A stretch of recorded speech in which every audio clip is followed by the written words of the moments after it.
ॐ ब्रह्मानन्दं परमसुखदं केवलं ज्ञानमूर्तिम्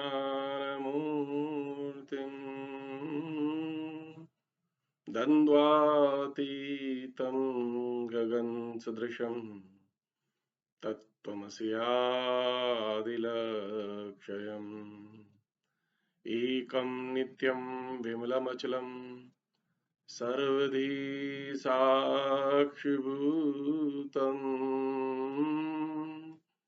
भावातीतं त्रिगुणरहितं सद्गुरुं तं Namami.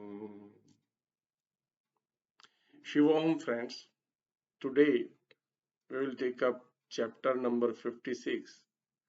In this, it's not merely about Dalkha, but it is the characteristics of Samadhi and indifference to surroundings.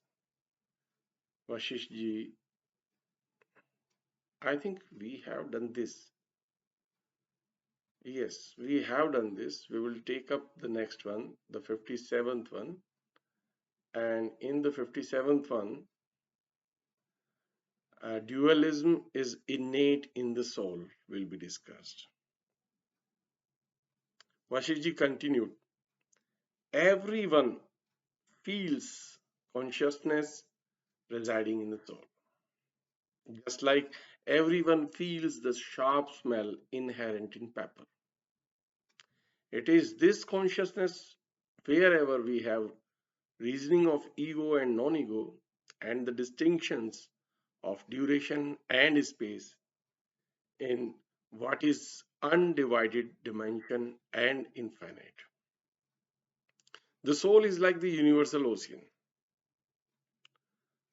of salt, and consciousness is the salt in it. Consciousness gives us the knowledge of ego and non-ego and appears in the forms of infinite space and time. The consciousness of which we have knowledge is inherent in the soul, like the sweetness of the sugar cane, and spreads itself in the different forms of ego and non-ego of worldly objects. The intellect, the hardness inherent in the stone-like soul, diffuses itself in the shapes of the compact ego and the unsolid non-ego of the world. The rock-like soul solidifies itself in the forms of I and you, and the diversity of the world all about us. The soul, like a great body of water,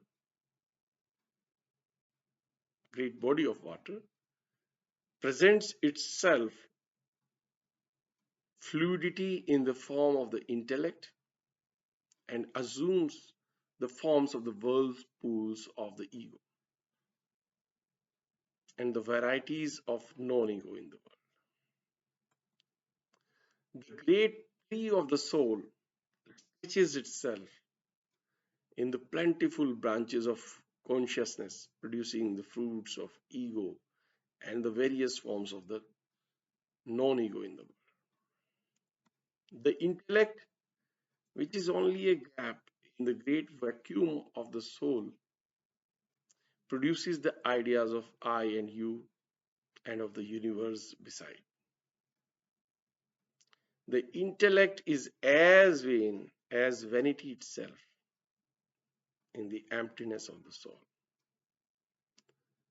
The intellect gives rise to the idea of I and you and of the world beside. The intellect, situated within the environments of the soul, has its egoism and non-egoism situated without it. When the intellect is known to be of the same essence as the soul, then the difference between ego and non-ego proves to be only an act of reasoning and non-reality. The reflection of the inner soul is understood to be the ego, mind, and animated soul. When the bright and moon-like soul entertains and enjoys the ambrosial beams of consciousness within itself, it forgets its egoism, which rises no more in its bright sphere. When the sweetness of consciousness is felt within the molasses of the soul, the mind tastes it with a jest and forget its egoism in itself. When the bright gem of the soul shines with the radiance of consciousness in itself, it finds its egoism to be completely lost under the brightness of its intellectual light. The soul perceives nothing in itself because of the complete lack of phenomena in it. It doesn't taste anything in itself for want of anything to be tasted. It thinks of nothing in itself for want of anything to be thought of, nor does it know anything in itself for want of anything to be known there. The soul remains blank of all impressions of the subjective and objective, and also of the infinite fullness of space in itself. It remains by itself in the form of a firm and solid rock. By way of common speech, we use the words I and you and refer to an objective world. In reality, they are nothing whatever. In the soul, there is no seat or agent of thought, nor any error of the world. The soul remains like a mute and transparent cloud in the autumn sky. As fluidity of water causes it to form vortices in the sea, so the delusion of the knower and known in the intelligent soul assume its error of I and you in its undivided self. As fluidity is inherent in water and motion in air, so egoism and the objective known world are innate in the subjective knower.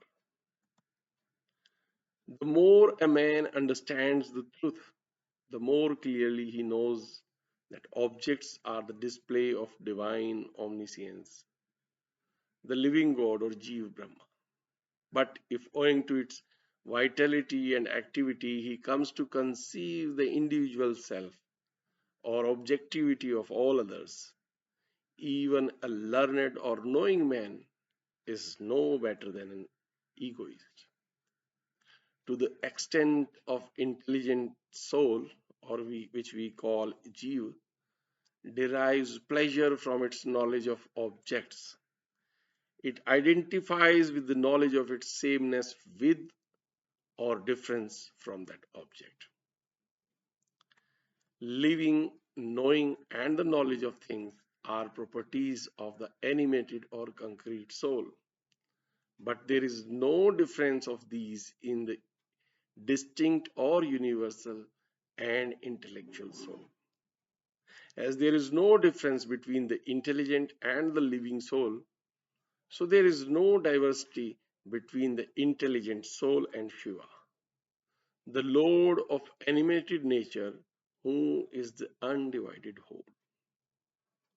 No, the all quiescent and the unborn one, who is without beginning, middle, or end, who is self manifest and joy itself, and who is inconceivable and beyond all assignable property or quality. He is all quiescent and all verbal, and visual descriptions of him are entirely false. Yet, for the sake of our comprehension, he is represented as the Holy One or Om. This was all in chapter 57. Now we will take chapter 58, there is another story going to come now. The legend of King Suraghu, his doubt, and sage Mandavya's teaching.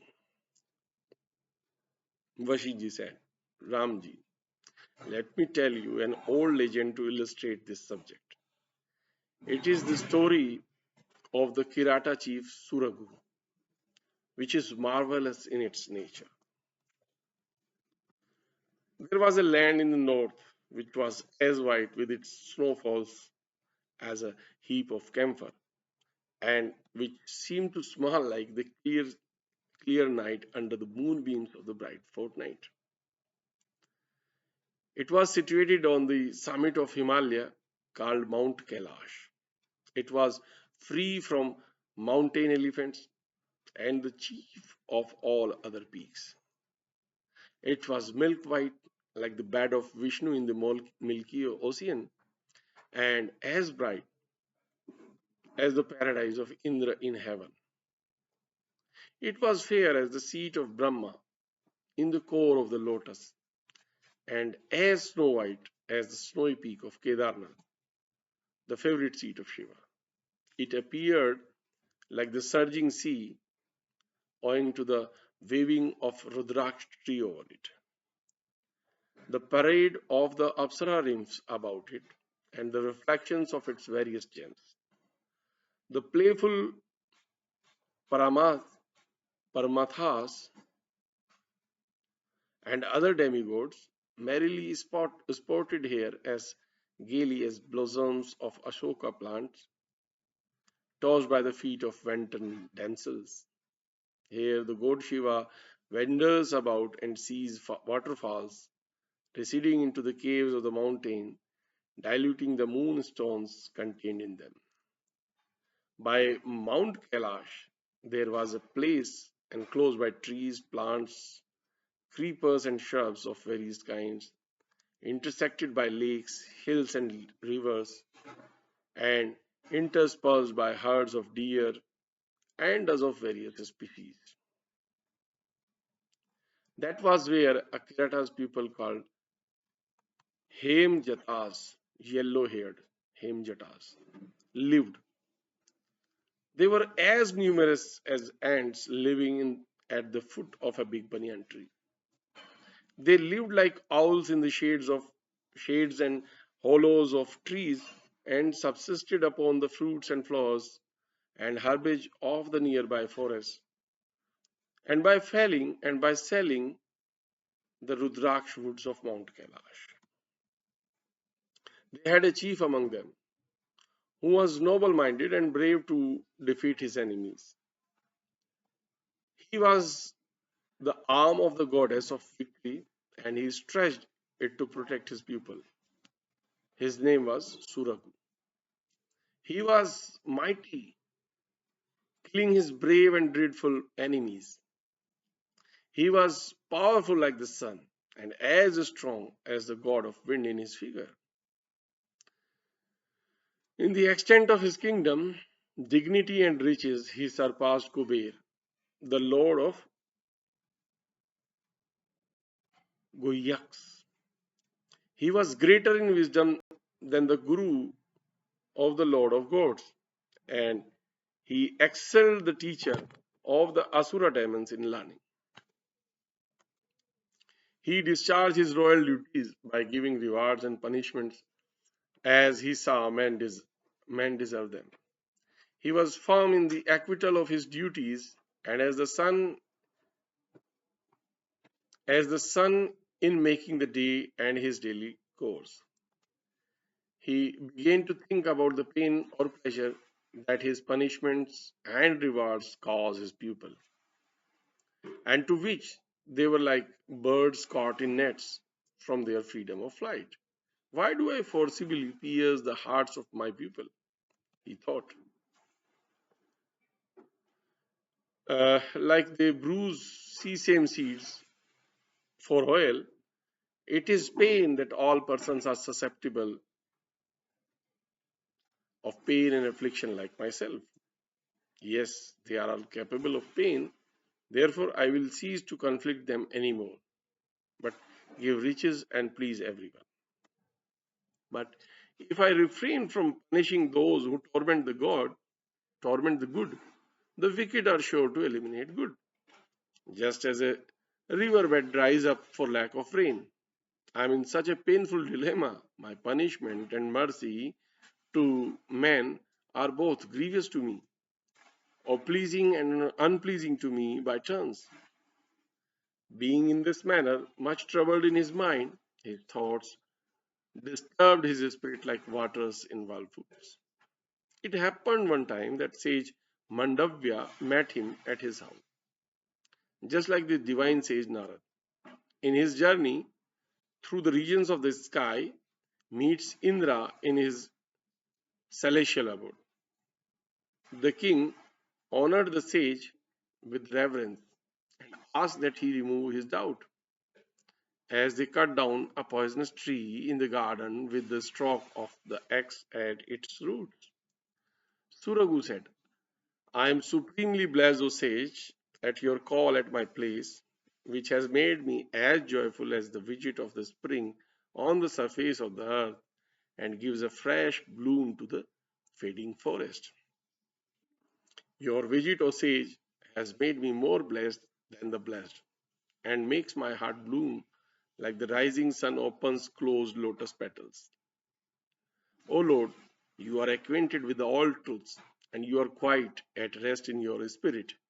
Therefore, please remove this doubt from my mind, as the sun displaces the darkness of night by his beams from the east.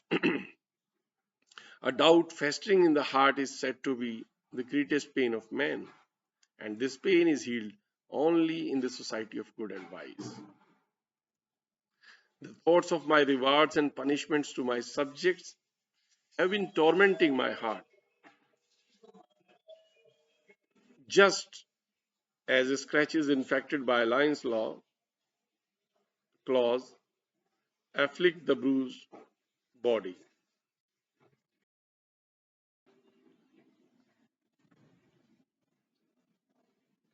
Therefore, O sage, remove my pain and cause the sunshine of peace and equanimity to brighten the gloom of my mind. Mandavya replied, O prince, through one's self exertion, self dependence, and self help, the doubts of the minds are melted like snow under sunshine. It is also by self discrimination that all mental anguish is quickly put to an end. Just as thick mist and clouds are dispersed in autumn, one must consider the nature and powers of one's own internal and external organs, and the faculties of his body and mind. Consider in your mind, what am I, and what are all these things, and where do they come from?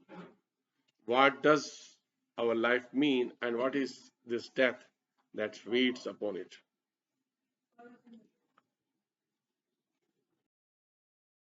As you come to know your true nature by your introspection into the state of your mind, you will remain unchanged by your joys and grief, like a firm rock.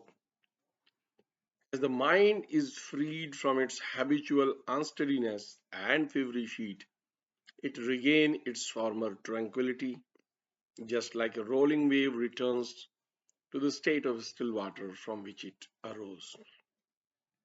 As the mind remains aloof in living liberated men, all its imaginations are wiped off, just like its impressions and memories of past lives are lost and effaced upon its rebirth. The dispassionate are honored as the most fortunate among mankind on earth. The man knowing this truth and remaining self contented is regarded as venerable father by everybody. When you come to see the greatness of your soul by the light of reason, you will find you are the greater magnitude than the extent of the sky and ocean put together. You see, the rational comprehensiveness of the mind has more meaning in it than the irrational comprehension of the spheres. When you attain such greatness, your mind will no longer dive into worldly affairs, just as a big elephant will not fall into a hole made by a bullock's hoof. But the base and debased mind will plunge itself in mean and vile matters of the world, just as the contemptible gnat drowns in a drop of water in a little hole. Greed drives little minds to dive into dirty affairs, like insects moving about in dirt.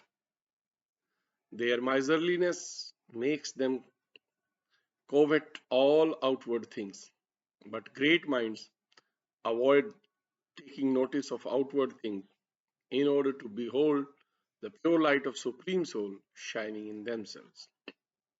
Ore is cleared and washed until pure gold is obtained. Spiritual knowledge is to be cultivated by men until spiritual light fills their souls. Always see all things with a universal view in all places, with utter indifference to the varieties of their outward forms and figures. See all with the eye of your soul fixed to one universal soul pervading the whole. Until you are free from seeing particular specialities, you can have no sight of the universal spirit. After all particulars disappear, there remains the universal transcendental spirit. Until you get rid of all individuality, it is impossible for you to come to the knowledge of universality, much less comprehend the all comprehending soul of all. When one endeavors to know the Supreme Soul with all his heart and soul and sacrifices all other objects to that end, then only it is possible for him to know the divine soul in its fullness. Therefore, forsake seeking anything for your own soul. Only by leaving all other things can you come to the sight of the best of things. All these visible objects which appear to be linked together by the concatenation of causes and their effects are the creation of the mind. The mind combines them together like a string ties together a necklace of pearls. That which remains after expunging the mind and its created bodies is the soul, and this is that supreme soul. This is all in 57th chapter, 58th chapter, sorry. Now we come to chapter number 59. In this, King Suraghu's self-inquiry and realization is discussed. Vasishtha continued, O progeny of Raghu, after sage Mandavya advised the Kirata king in this manner, he retired to his solitary abode suited for holy saints and sages. After the sage left, the king also retired to a lonely place, where he began to reflect upon the nature of his soul and the manner of his existence. Suraghu thought, I am not in this mountain, nor it is mine. I am not the cosmos, nor is this world me. This land of the Kiratas doesn't belong to me, nor do I belong to it. It is the consent of the people that has made me the ruler of this place. Without this election, I am nobody here, nor is this place anything to me. Even though this city and this land may last forever.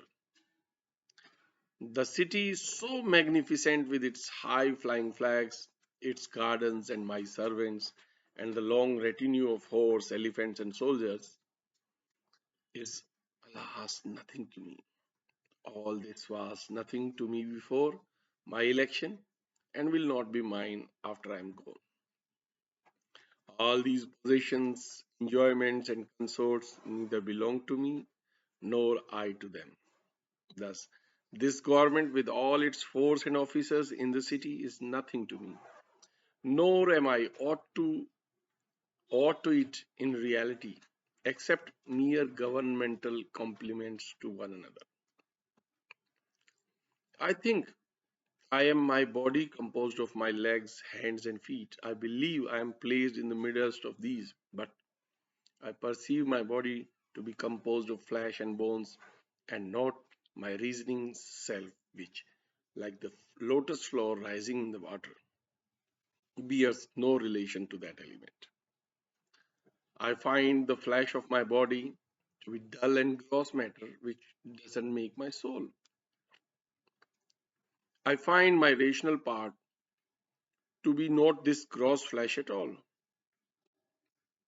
I find my bones likewise to be unconscious substances, consequently forming no part of my sentient soul.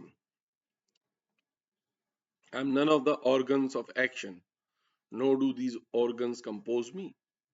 All organic bodies are composed of gross matter and consequently don't constitute the animated soul. I am not the nourishment which nourishes the body, and not the soul which makes me.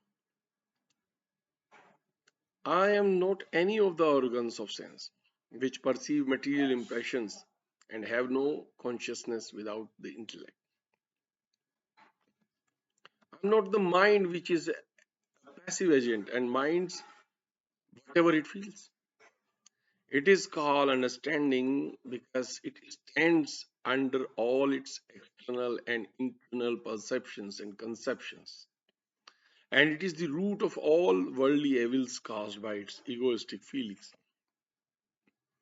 Thus, I am not the mind or understanding or the internal senses or the external organs of action.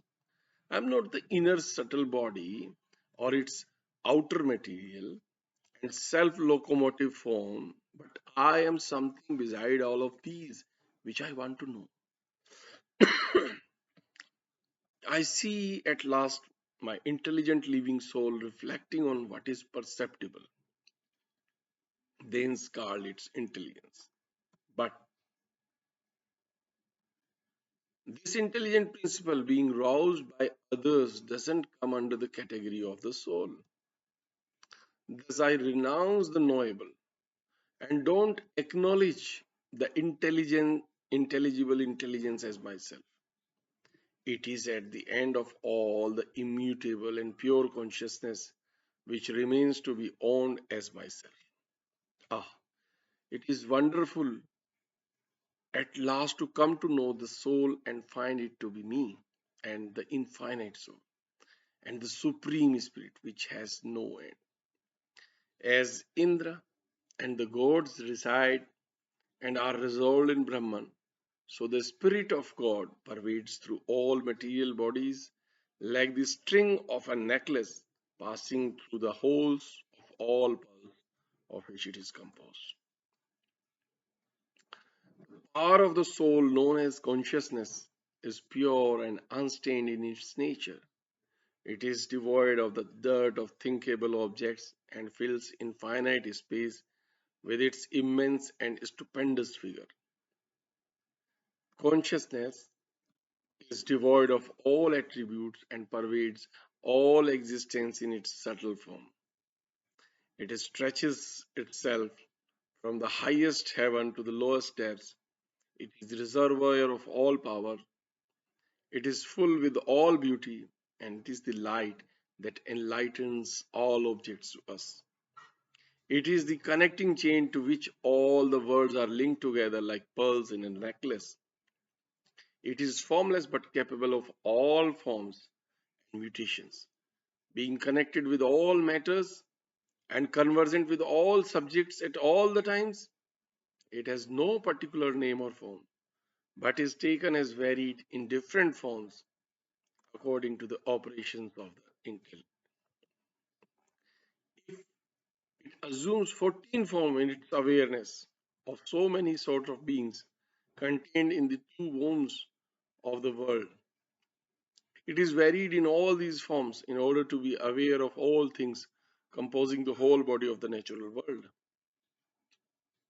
The course of human happiness and misery is a false representation of understanding. The varieties of representations in the mind are mere operations of the soul and its attribute of the intellect. My soul is the same with the all pervading spirit, and this understanding in me is no other than that all knowing consciousness. The same mind represents these imaginary images in the senses of my mind and causes the error of my kingship in me. It is by good grace of consciousness that the mind is seated in the vehicle of the body and ranges with joy amidst the play and diversions of the diverse scenes of this world. But this mind and this body and all diversities are nothing in reality. They are all destroyed by the cruel hand of death, and not a trace of them remains behind. This world is a stage stretched out by the mind, its chief actor. The soul sits silently as a spectator of the scene under the light of consciousness. Alas, I find my painful thoughts of punishment, retribution, and well being of my people to be all for nothing, because whatever is done for the body also perishes with the body. Oh, that I am awakened to truth at present and released from the mirage of my long held false views. I have come to see what is worth seeing and have found everything that is worth having. All these appearances seen throughout this universe are nothing more than false phantoms presented or produced by the vibrations of consciousness. They do not last long. Then what is the good of these my punishments and rewards to my pupil, which produce their pain and pleasure for a short time and don't lead to the lasting welfare of their souls? What do these pains and pleasures mean to us when they both proceed from ourselves and are alike in the sight of God? All along I have been ignorant of this truth, which fortunately has now dawned upon me. What shall I now do under the influence of this light? Shall I now be sorry or joyous for it? What have I to look at and do now? Shall I remain in this place or go away from here? I behold this wonderful sphere of consciousness shining upon me in its full splendor. I hail you, O holy light, which I see blazing before me, but of which I can describe nothing. I am now so awakened and enlightened, and come to know the whole truth in me. Therefore, I hail myself now, knowing infinity and omniscience, being freed from the paintings of my mind, cleared from the laws of the sensible objects, and released from the errors of this world. I rest myself in the lap of my tranquil soul, as in a state of sound sleep, in utter oblivion of all my internal and external impressions. With this, chapter 59 also comes to an end, and we stop our today's reading session here. We will again meet with chapter 69 onward. Until then, Shivoham, friends.